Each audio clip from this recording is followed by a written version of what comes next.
yung Diyos, marais siyang pangalan, pwede mong gamitin. Ang pangunahin doon yung Ama. Kasi yun ang kanyang everlasting name. Mula pa sa umpisa, wala pang umpisa, ando na.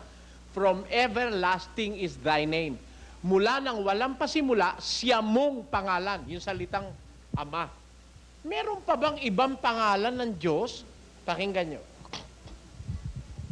Kaya't kay aking papapasukin sa pagkabihag sa dako roon ng Damasco, sabi ng Panginoon, Ano? na ang pangalay Diyos Ano ng mga pangalan? hukbo. Ano pangalan? Ulitin natin. Kaya't kay aking papapasukin sa pagkabihag sa dako roon ng Damasco, sabi ng Panginoon, na ang pangalay Diyos ng mga hukbo. Yung salitang Diyos, pangalan yun. Yung salitang Diyos, pangalan ng Diyos yun. Pwede mong gamitin yun. Yung salitang Ama, pangalan ng Diyos yun. Anong katunayang yung Diyos pwedeng gamitin pangalan ng mataas na sa lahat? Pakinggan nyo, sa 3 ng Exodo, ako ang Diyos ni Abraham. At sinabi pa ng Diyos kay Moises, ganito ang sasabihin mo sa mga anak ni Israel, sinugo ako sa inyo ng Panginoon, ng Diyos ng inyong mga magulang, ng Diyos ni Abraham, ng Diyos ni Isaac, at ng Diyos ni Jacob. Ito ang aking pangalan magpakailanman. Pangalan yun Diyos o hindi? Pangalan eh. Liwa-liwanag. Pangalan yan, title yan. O, sige. Sabi mo yung salitang Diyos title, basahin mo saang talata sa Biblia title. Kung kami nagpilitan nung kanilang taan eh. Sabi mo kako yung pangalan, yung Diyos title. Basahin mo nga sa Biblia yung Diyos title. Basahin mo. Anong talata? Nabasa ko. Ito ang aking pangalan magpakailanman. This is my name forever. I am the God of Abraham, I am the God of Isaac, and the God of Jacob. This is my name forever. Ako ang Diyos ni Abraham, ang Diyos ni Isaac, ang Diyos ni Jacob. Ito ang aking pangalan magpakailanman. Kaya yung pangalang Diyos, pangalan yun. O, sa basahin mo nga na yan na title sa Biblia, wala. Pangalan yun eh. O meron pa isang pangalan. Pakinggan nyo. Panginoon, basa. Ganito ang sabi ng Panginoon, na gumagawa niyaon, ng Panginoon na umaanyo niyaon upang itatag. Panginoon ay siyang kanyang pangalan. Panginoon ay siyang kanyang pangalan. Kaya yung salitang Panginoon, pwede mong gamitin. Pangalan niya yun eh. Meron mong dahi-dahi pangalan sa Biblia kung ano-ano pinagkukuha ng iba. Yung iba Yahweh, yung iba El Shaddai, yung iba Jehovah. Ang dahi-dahing available sa Biblia kung ano-ano pinagkuha nyo. Eto pa isa, basa. Mapanibughuin. Sapagkat hindi ka sasamba sa ibang Diyos. Bakit? Sapagkat ang Panginoon na ang pangalan ay mapanibughuin, ay mapanibughuin ngang Diyos. Ang Panginoon na ang pangalan ay mapanibughuin. Printed in capital. So, ang pangalay mapanibughuin ay mapanibughuin ngang Diyos. Tanyo? The Lord, whose name is jealous, is a jealous God. O, tanyo? Pati pala yung jealous eh, pangalan ng Diyos yun eh. Ang dai-dai naman talagang pangalan. Nasa Biblia, pwede mong gamitin. Kaya manalangin ka, Ama naming Diyos, Diyos na mapanibughuin. Pwede mong gamitin yon. Panginoon, pwede mong gamitin yon. Ama, pwede mong gamitin yon. Huwag mo lang gagamitin ng Jehovah dahil imbento lang yon ng Masorets. Yung Yahweh naman, wala sa Biblia yun eh. Miski magbasa ka ng kasaysayan, hindi totoong pangalan ng Diyos yan eh. Yan eh, reconstructed lang yung Yahweh na yan. Ay, nako, hindi totoo yan. Wala hong mangangaral sa panahon. Gusto nyo, mapaniwalaan nyo ko? Yung mga duda sa akin, mali lahat. Gusto nyo? Hindi uyabang to. Kasi pag hindi ko napatunayan, hindi ako dapat mangaral. Ha? Pag hindi totoo, tumigil ka lang, mamundo ka. Manloloko ka lang ng tao, biro mo tao ililigaw mo, dadali mo sa impyerno. Pinaniwala mo Yahweh. Yahweh ka ng Yahweh, wala naman sa Biblia original yon. Biro mo yon. Pero papaniwalain mo tao sa wala, sa hindi tama. Eh ako, sige, ibalik mo sa akin. Ikaw mismo, sasaksi. Pati libro nyo, sasaksi. Ito, Bibliang Katoliko ito. Oh. Kayo sasaksi, totoo sinasabi ko. Napakaraming pangalan ng Diyos kung ano napagkuhan nyo. Biro mo, pati iglesia nyo. Ang nasa Biblia, iglesia ng Diyos. May kung ano-ano pinagkuha. Wesley, kaya Wesleyan. Eh yun sa Diyos, kanino yun? Sa Diyos, eh ano yun? Di iglesia ng Diyos, basahin natin. Pakinggan nyo. Kung tila mapagtunggali ang sinuman, Ay, walang gayong ugali kami, ni ang iglesia man ng Diyos. anong sabi ng Biblia? Wala kaming ugaling mapagtunggali ni ang iglesia man ng Diyos. Sa Biblia, iglesia ng Diyos ang nakasulat eh.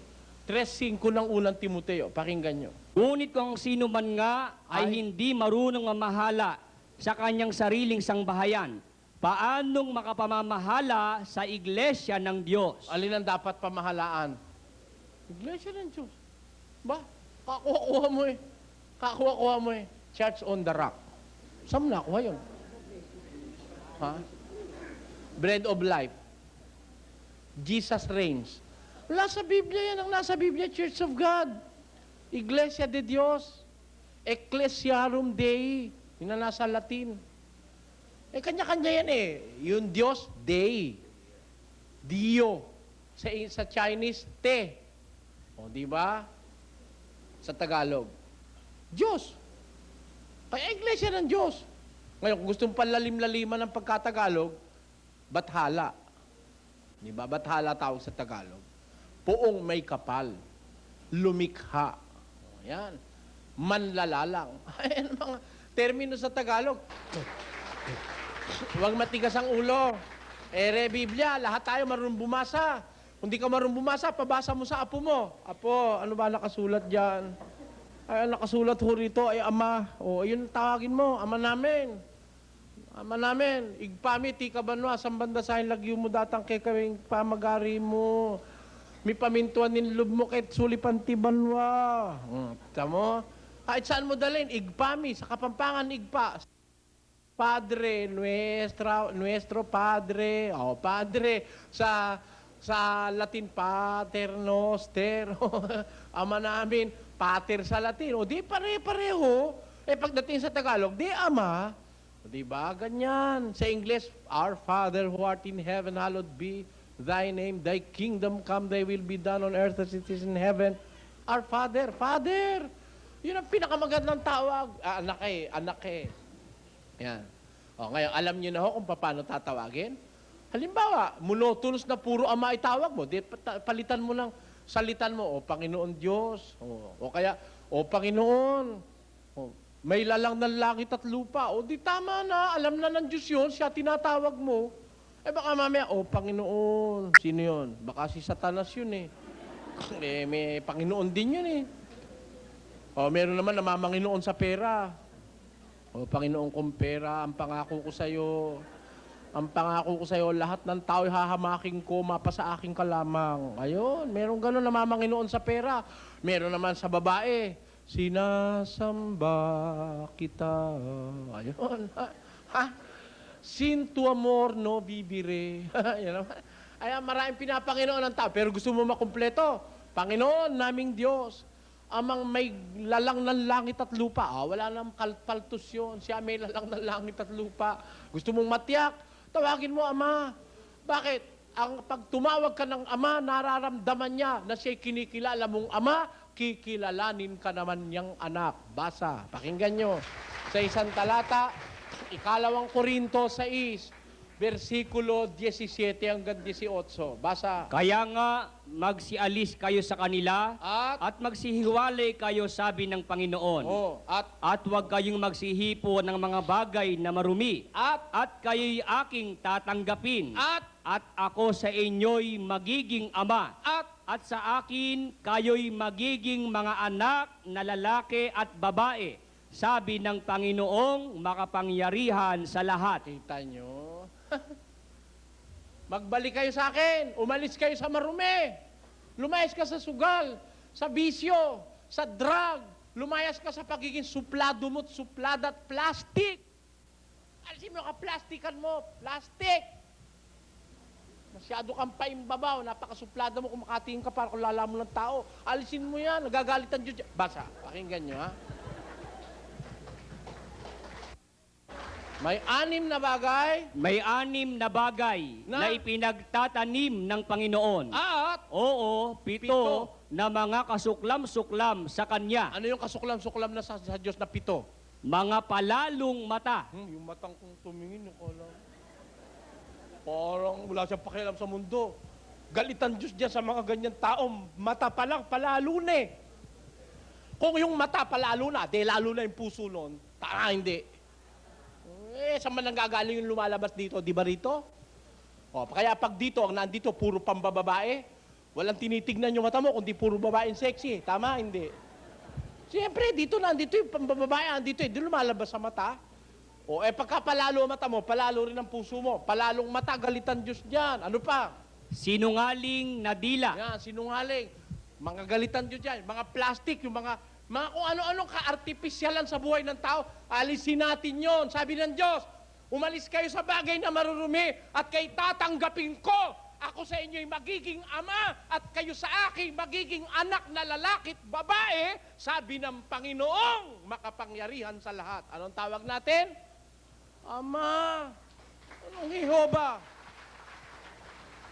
Kalokohan. Ama, and that is sufficient. When you say Father, that's enough.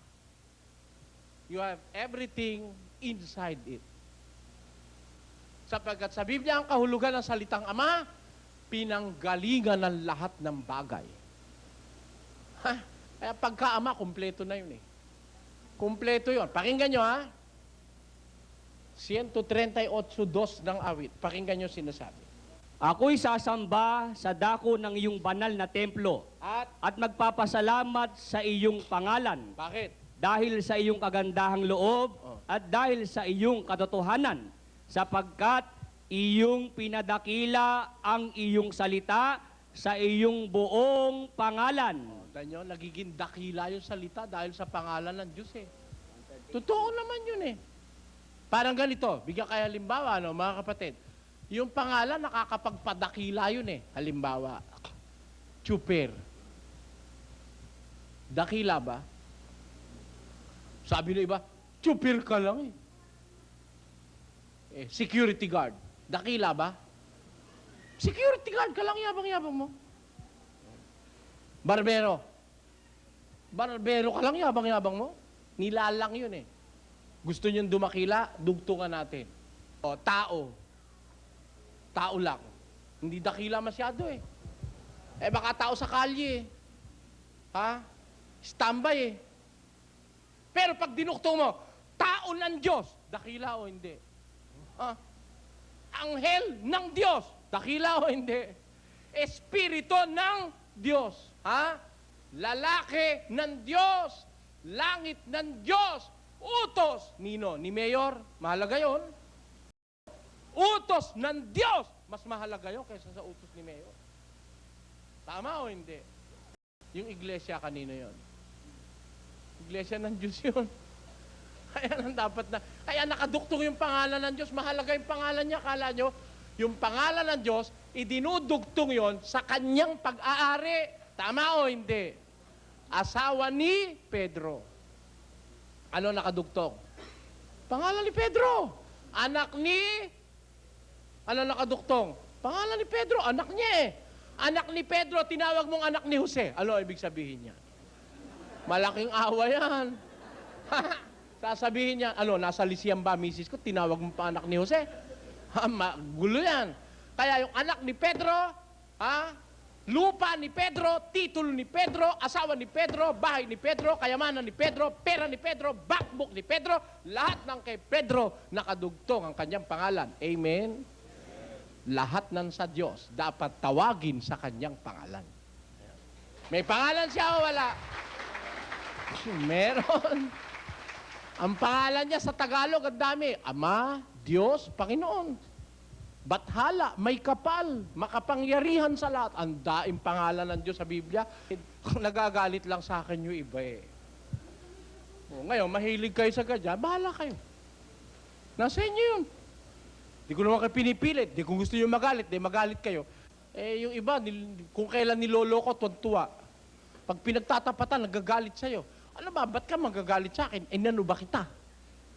Oh, sige nga, ano ginawa ko sa'yo? Meron ba ako ginawa masama sa'yo? Kaya ka lang naman galit, sinasabi ko yung totoo na sumusugat ng damdamin mo. Di ba? 4 ng Galacia. Pakinggan nyo. Basa.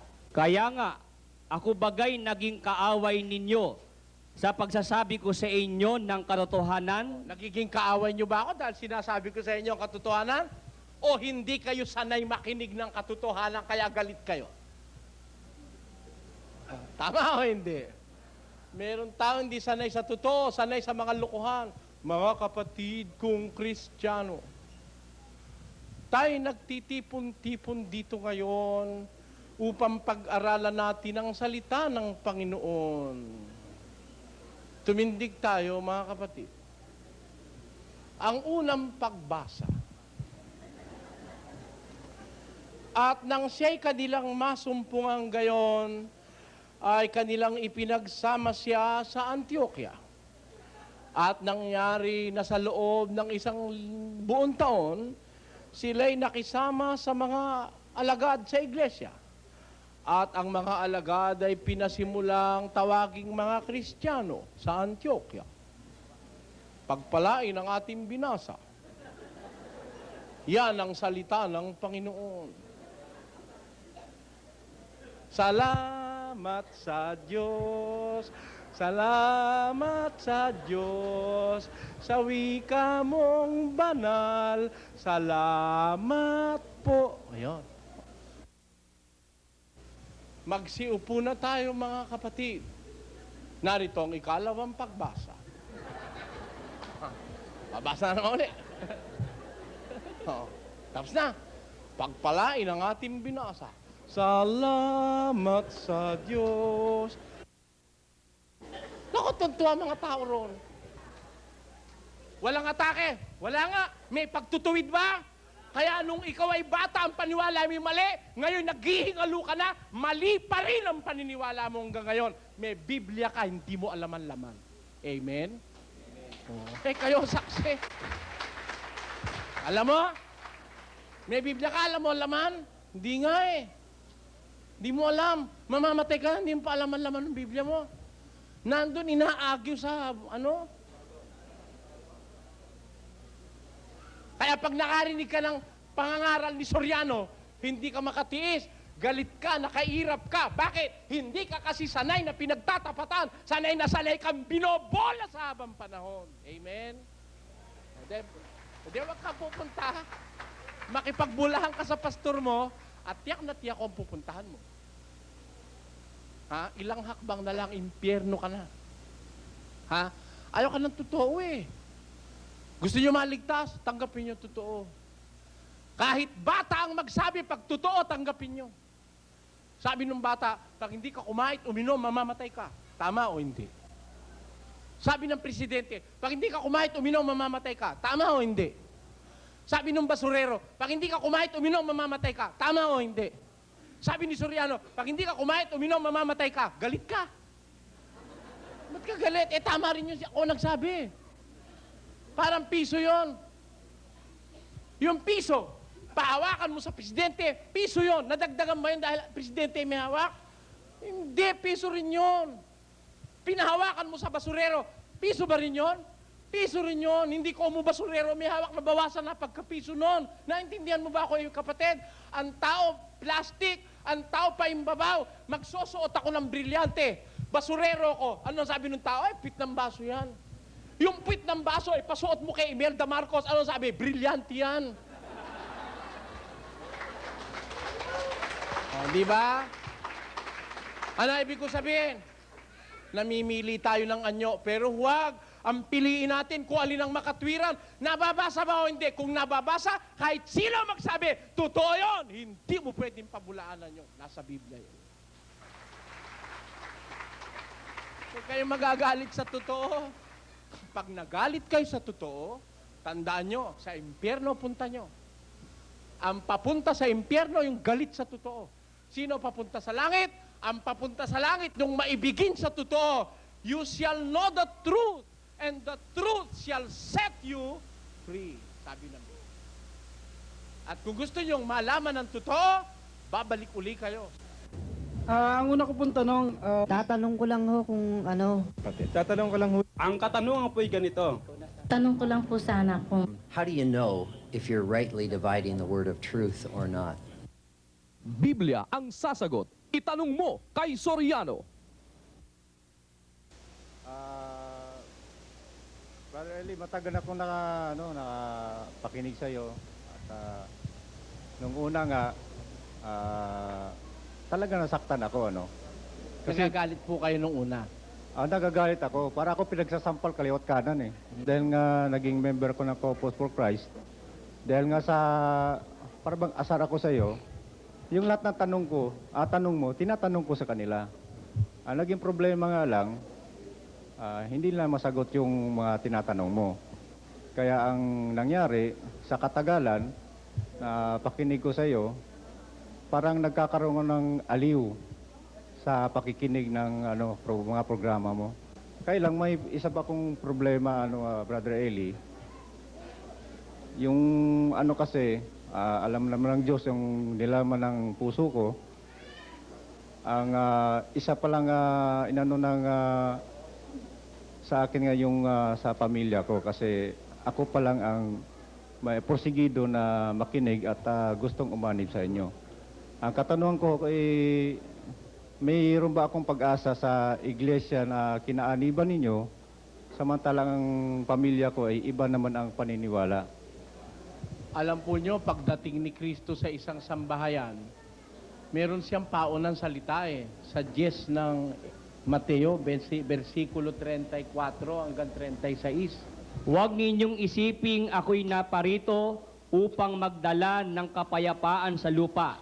Hindi ako naparito upang magdala ng kapayapaan, kundi tabak. Bakit? Sapagkat ako'y naparito upang papag-alitin ang lalaki laban sa kanyang ama, at ang anak na babae laban sa kanyang ina, at ang manugang na babae laban sa kanyang biyanang babae, at ang magiging kaaway ng tao ay ang kanya ring sariling kasangbahay. Yun ho'y katuparan na pag nasumpungan mo si Kristo, ang unang-unang makakaaway mo yung kasambahay mo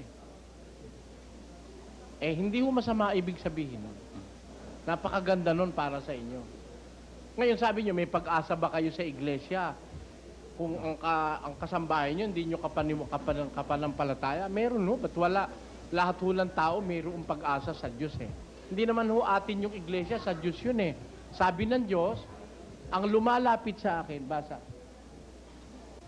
Ang lahat ng ibinibigay sa akin ng Ama ay magsisilapit sa akin, at ang lumalapit sa akin sa anumang paraan ay hindi ko itataboy. Yun. Ang lahat ng lumalapit sa akin, sabi ni Jesus, sa anumang paraan, hindi ko maaaring itaboy. Kaya lahat ng tao, si patutot pa si Maria Magdalena may pag-asa Si Sakyo, mandaraya, maniningil ng buwis, tinanggap ni Kristo. Si Pablo, mamamatay tao pa tinanggap ni Jesus. Lahat ng tao may pag-asa. Kaya lang, hindi nyo mabibigla na yung kasambahay nyo, makinig agad o maniwala agad. Unti-unti po yun. 7 ng unang Korinto. Ang babaeng may asawang hindi sumasampalataya Ay, at kalooban niyang makipamahay sa kanya, ay huwag niyang hiwalayan ng kanyang asawa. bakit? Sapagkat ang lalaking hindi sumasampalataya ay nagiging banal sa pamamagitan ng kanyang asawa. Gayun din naman. At ang babaeng hindi sumasampalataya ay nagiging banal sa pamamagitan ng kanyang asawa. Pwede pong mangyari, yung babae sumasampalataya, lalaki hindi. O kaya yung lalaki naman, yung babae hindi.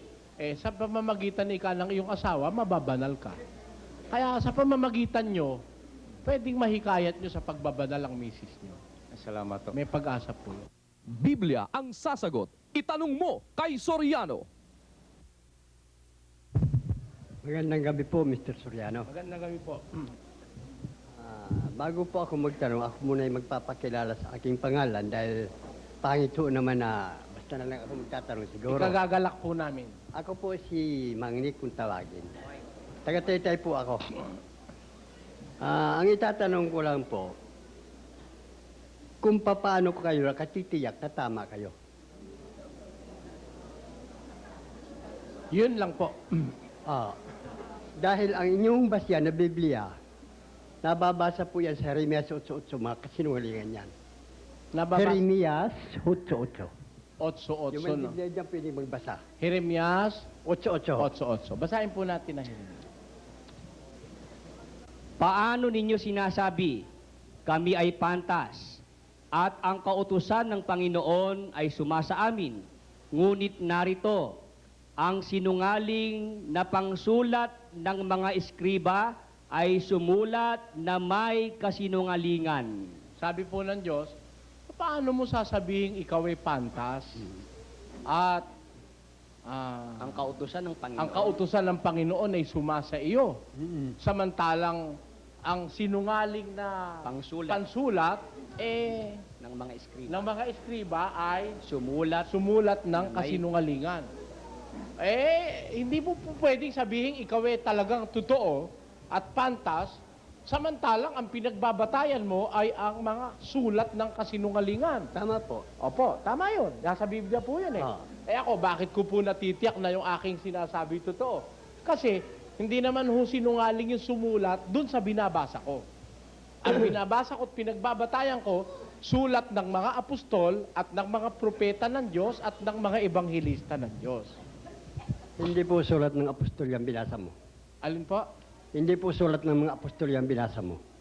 Alin pong hindi sulat ng apostol? Ang sinulat po ng mga apostol, nakasulat sa salitang Hebreo, letrang Hebreo. Hindi po Hebreo ang sulat ng mga apostol. Hindi po. Hindi po English, hindi Tagalog. Opo, pero hindi po Hebreo, Griego po. Ang sinulat po ng mga propeta, yun ang Hebreo. Pero, isinalin po ito sa Ingles at isinalin ito sa Tagalog. Kaya kung basahin ko sa Tagalog at sa Ingles, ang binabasa ko'y sulat pa rin ng mga apostol. Hindi na po sulat ng apostol. Hindi po, pakinggan nyo, babasahin ko. 14 sa Juan. Pakinggan nyo, At sumulat din naman si Pilato ng isang pamagat at inilagay sa ulunan ng krus. At ang nasusulat ay Jesus na taga Nazaret, ang hari ng mga Hudyo. tuloy. Marami nga sa mga Hudyo ang nakabasa ng pamagat na ito. Bakit? Sapagkat ang dakong pinagpakuan kay Jesus ay malapit sa bayan. At ito'y nasusulat sa Hebreo, Tama. at sa Latin, at sa Griego. Tanyo, noong pa gumagamit na... Sandali lang po, hindi pa po ako tapos sige. Magparaanan tayo. Kasi, kinukontesta nyo na ang binasa ko, Tagalog at saka Ingles, hindi sulat ng mga apostol. Dahil ang mga apostol na sumulat Griego. Pero sa panahon pa po ng mga apostol, gumagamit na ng translation ng Biblia. Miski nga yung isinulat sa akusasyon kay Jesus isinulat sa Latin, isinulat sa Griego, isinulat sa Hebreo, at ipinaskil doon sa ibabaw ng ulo ni Kristo. Kaya noon pa, allowed na mag-translate. Dahil may tao, hindi marunong ng Latin, sinulat sa Hebreo. Merong hindi marunong ng Hebreo, sinulat sa Griego. Nung basahin ba yon na iba na? Ba, hindi po. Yun pa rin yung sulat ni Pilato. Jesus Nazarenus Rex Judaeum. Yun ang sinulat sa Latin. Tapos, ang sinulat naman sa English, Jesus of Nazareth, the King of the Jews. There is no difference. Pareho rin po yun. Tinagalog, si Jesus na taga Nazareth, hari ng mga Hudyo. Sabi ho ninyo kanina, ang litrang Hebreo, yung Hebrew alphabet, walang letter J. paano naging Jesus? Alin po? Sinabi niyo kanina, sa alphabet ng Hebrew, there is no letter J. Paano naging, Paano ngayon nagkaroon naging Jesus? naging Jesus? Eh kasi hindi naman ho Hebreo yung Jesus eh. Oh, Griego yun eh. Oh, Griego po yun eh. ang alin. Kaya nagkaroon ng yun pong Hebreo sinalin sa Griego. Kaya nagkaroon ng Jesus. Tila po yata hindi nagtatama ang sinabi mo eh. Ano po, ano po? Tila po yata hindi nagtatama. Bakit ho hindi nagtatama? Eh kayo namin sabi ho kanina na walang litrang J. Tama nga po, hindi ko naman po tinatanggihan yung Oh. sinabi ko eh. Walang letter J sa Hebrew. Oh. O ngayon, yung Hebrew sinalin sa Griego. Ang pagkakasalin, Jesus. Oh. I-E-S-O-U-S. Jesus. O, tapos, yung Jesus, isinalin sa Kastila, Jesus. Itinalin sa Tagalog, Jesus. Pinalitan yung J ng H. O hindi ba yun pa rin yun? Kahit saan mo isalin, yun pa rin o yun.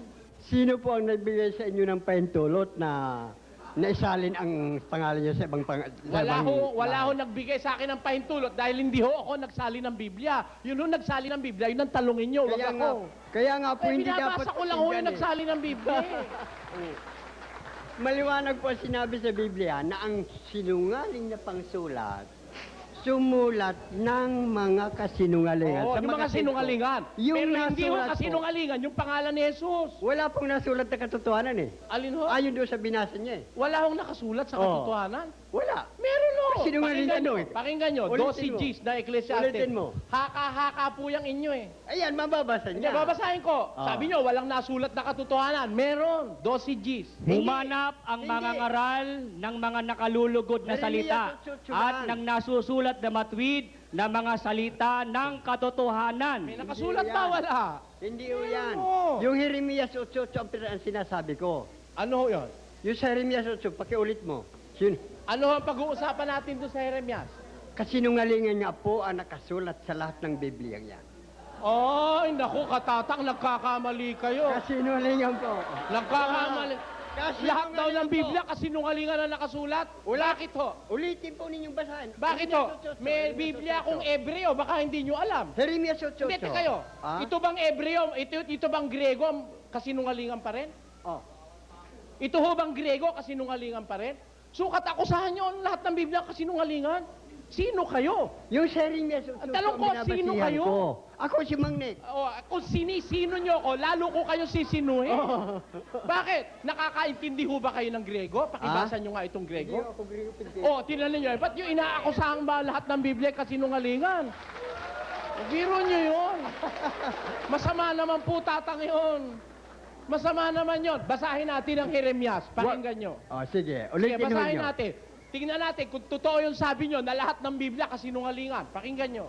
Paano ninyo sinasabi, O, kami ay pantas, o, at ang kautusan ng Panginoon ay sumasa amin? o. Ngunit narito, Mm. ang sinungaling na pangsulat ng mga eskriba ay sumulat na may kasinungalingan. Oh. Hindi po katotohanan ang isinulat. Nino, Lolo. Kababasa lang ho niya. Sino ang hindi katotohanan ng Yung sinulat? mga eskriba. O mga eskriba, ang Oh. binabasa ko, hindi sinulat ng eskriba, Oh, sinulat ng apostol at ng propeta, hindi eskriba. Ah. Yan mo, para sabihin mo ang Biblia, kasinungalingan.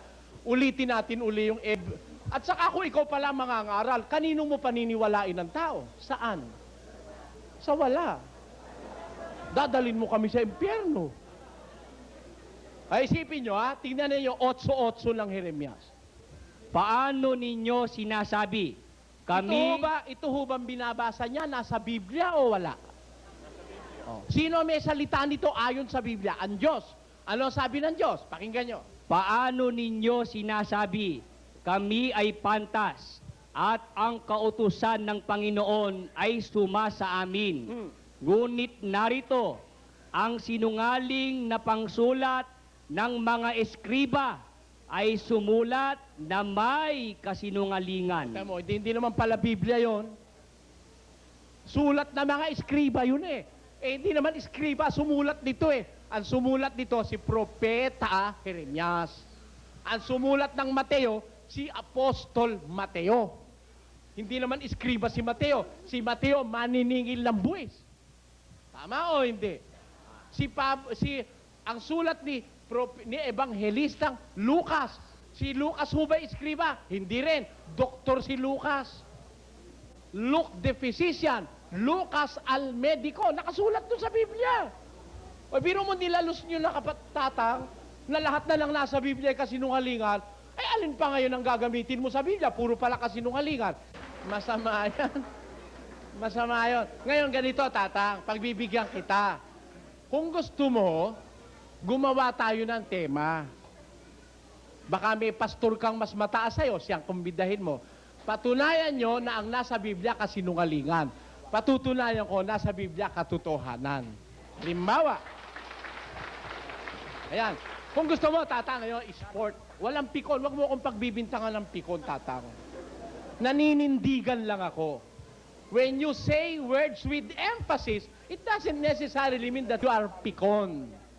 Oh, dahil ako, hindi mo ako kayang pikunin, tatang ko. Matanda na ako sa pakikipag-usap. Mas matanda pa sa'yo, nakausap ko na. Eh, hindi ako napipikon. Ako lang naninindigan pagka naalalapastangan yung salita ng Biblia. Pero mo, sabi ng Diyos, nasa Biblia, huwag kang mag-aasawa sa kamag-anak mong malapit. Huwag mong sisipingan ang iyong anak. Kasinungalingan ba yon? Pagka sinabi mong kasinungalingan yon, ang gagawin mo, pati anak mo, sisipingan mo. Lalabas, napakawalang hiya mong tao. Sabi ng Diyos, huwag mong sisipingan ang anak ng iyong asawa. Bakit? Merong anak ang asawa mo na hindi mo anak.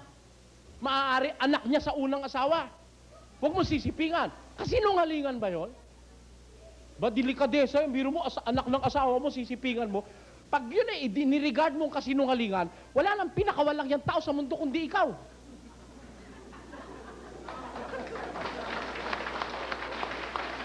Bakit? Eh kasi masama naman talaga yung asawa mo na yung asawa mo na yung nanay, pati anak, asawa mo pa rin. Di ba swapang kang masyado nun? Oh, kita nyo, di kakampi ko na siya ngayon. Oh, eto, sabi ng Biblia, ikaw na anak, igalang mo ang iyong ama't ina. Kasinungalingan ba yon? Napakawalang hiyang tao ang magsabing kasinungalingan yon. Igalang mo ang iyong ama't ina. Kung ikaw ay ama, ako unang-unang lalapastangan sa'yo dahil sabi mo kasinungalingan yun eh. Amen? Sabi sa Biblia, igalang mo yung ama't ina, kasinungalingan ba yun? Napakawalang yan namang salita nung kasinungalingan nyo. Igalang mo yung ama't ina, napakaganda nun eh. Napakabuti nun. Tatay mo, nanay mo, igalang mo. Pasensya na kayo. Salamat po, Mr. Soriano, sa muling pagbibigay mo sa akin ng kapahintulutan. Wala naman po tayong dapat pag-awayan, kaya sige po, okay lang yan. Kaya lang, liwanagin nyo, magtatanong kayo o tatanong kayo? Ano Tatanong ho ba kayo o magtatanong kayo? Ano po Kasi yung magtatanong, ang kahulugan sa Tagalog noon, eh, hindi niya alam ang sagot. Ngayon, yung tumatanong, parang teacher, tinatanong estudyante, pero alam niya sagot. Alin ho kayo ron? Tumatanong o nagtatanong? Ako po, nagtatanong na alam ang kasagutan. Impertinente po yan. Alam nyo na pala ang sagot, ba't nagtatanong pa kayo? Pinuhuli ko Dapat, lang. kung alam nyo ang sagot, tumanong kayo. Tumanong kayo. You question me like a teacher and I will answer you like a student. Alright. Sige ho. Ang gusto kong itanong sa iyo tungkol kay Jesus. Sinabi mo kanina na si Jesus ang tagapagligtas. Hindi Di ho, hindi ho ako may sabi noon. Sino? Ang Biblia ho may sabi noon, binasa ko lang. Alright. Kung sabihin ko sa iyo na hindi si Jesus ang tagapagligtas, Eh, wala akong pakialam sa inyo. Bakit? Eto, sagot ko. Bakit? Duduktungan ko. Dahil hindi ko kayo kinikilalang authority. Ang kinikilala ko, Biblia. Kaya kung sinabi ng Biblia, naniniwala ako. Kahit ano sabihin nyo, ano pakialam ko sa inyo? Oh, di ba? Yun ang sagot ko. Because you cannot compare yourself with the Bible. I regard the Bible as an authority of my faith, and I do not regard you as an authority of anything else in the universe. Kaya, paano kung magkukumpara?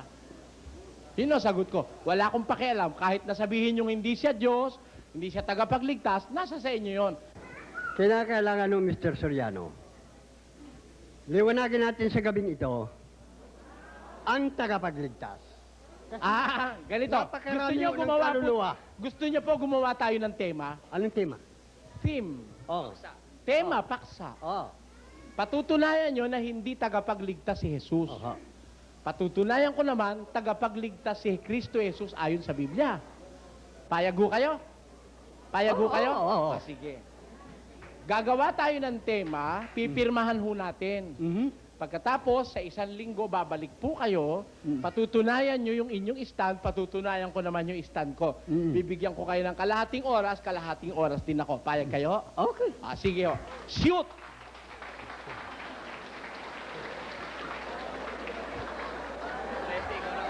Wala ba tayong buong paper? Ayun pala, sa half. Agreed. Sang-ayon po kayo, mga kapatid. Para tayo matuto. Ang una ko pong tanong, Tatanong ko lang ho kung ano. tatanong ko lang ho. Ang katanungan po ay ganito. Tanong ko lang po sana kung How do you know if you're rightly dividing the word of truth or not? Biblia ang sasagot. Itanong mo kay Soriano.